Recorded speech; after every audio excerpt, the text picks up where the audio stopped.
because the Lord is the lawgiver. So when you see Lord in any kind of metaphysical teaching or any kind of Bible reading, you're actually right there. They're talking about the law. That's the code. See, all that stuff was written in code, and the scholars have cracked the code. And one of the secrets is when you see Lord, they're talking law. So what Abraham Lincoln was talking about is, I want to be on the side of the law. And the law only knows to do what you have the deepest conviction for, and what is going to bring out the highest and the best good. So don't be worried. Live in the of mode. As Dr. Holmes says in The Science of Mind, the creative spirit,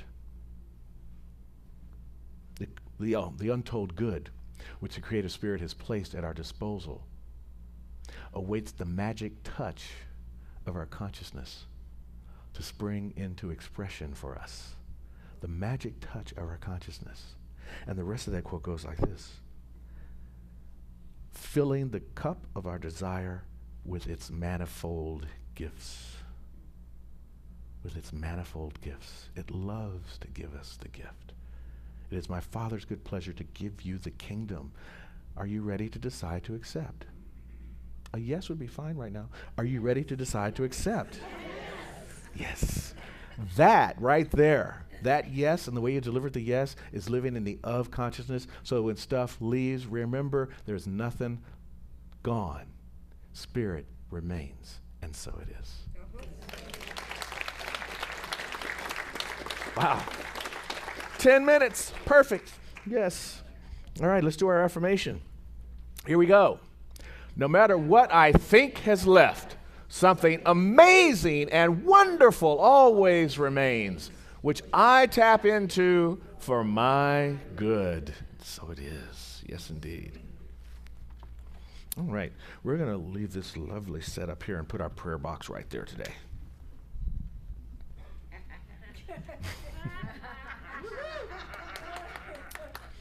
It's always a delight. You never know. I never know. But this is perfect. This is pretty neat. We'll keep that. Wow. It's mostly open at the top. This is a lovely day. Everybody is feeling great and healed and perfect. We will not be doing prayer today. There are no prayers in the box. No, we are going to do prayer today. All right. So I'll take a breath. Feel the presence of. Stand in that conviction, know the secret, and feel it. And in this moment, I'm going to open up the room to this shared opportunity for prayer. Someone in your life moving through a challenge, you want to put them in prayer right now. Let's hear their name or the condition right now, the whole room. Let's hear it. Elise, Patricia, Joyce, Patrick.